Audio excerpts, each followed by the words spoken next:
everyone, and welcome back to the YouTube channel. As you know, we are a frugal family and we try to save our pennies anywhere we can. We are a family of 7 in this household, and I wash a lot of dishes and laundry.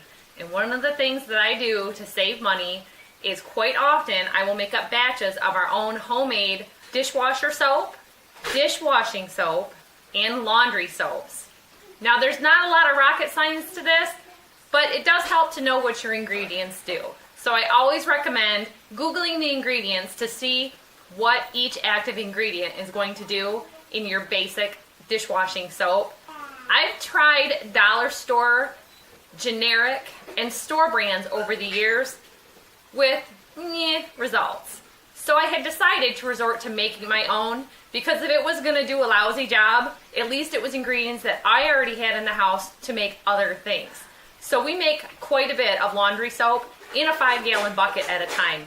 It costs pennies a load.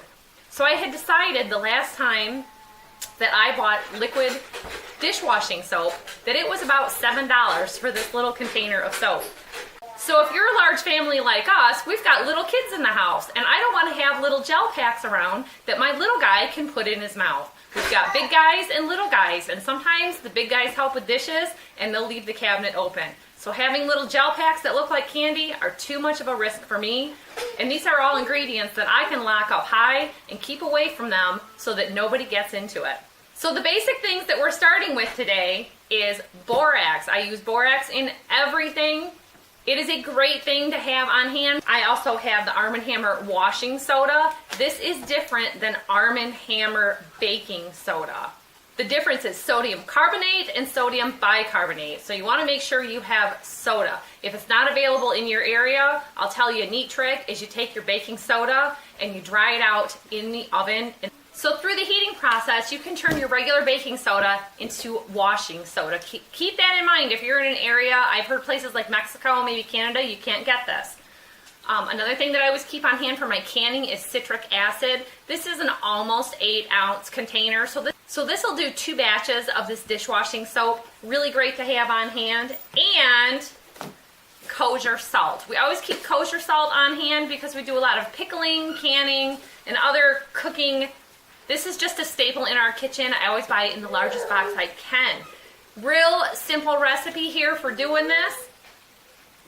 You can also scent your dishwashing soap with essential oils, even lemonade. Some people like to add a product called Lemon Shine to have a lemon scent. It's totally not necessary. Some people like straight lemon juice, but then you have the chance of it going bad. So I prefer the essential oils. Today we're going to be scenting ours with lavender. You can also scent it with peppermint. They have an orange oil that is really nice for doing the dishes. Tea tree oil also has antibacterial properties, so I highly recommend the lavender or the tea tree oil. I always keep extra mason jars on hand. These are actually old peanut butter jar caps that I had. Somebody else had gifted these to me because they thought I could use them in my honey process. They're really great to have on hand. I'll have a link in the description below for all of the products and the mason jars. So real simply, you can use a bowl, you can use a plastic container. I'm going to use a 4-cup measuring cup. I keep these Anchor and Pyrex cups around my house. We go through a lot. The baby tends to get into things sometimes, so you might want to have plastic ones on hand. So we've got 1 cup of the borax, 1 cup of the washing soda, a 1/2 cup of citric acid, and like I said, this is actually 7.5 ounces instead of 8, so it's a little bit light on the citric acid. It's okay. It mostly helps with the clumping and the washing action. And a 1/2 cup of our kosher salt. Real simple. You just mix it together. Now you can add your essential oils at this point and mix it up, or you can add it directly to the washing machine. Now some people wonder, is this going to actually get my dishes clean or not? It really, really does. We just recently switched dishwashers. We actually had a clogged drain in our old dishwasher, and until we uninstalled it, we didn't know what the problem was.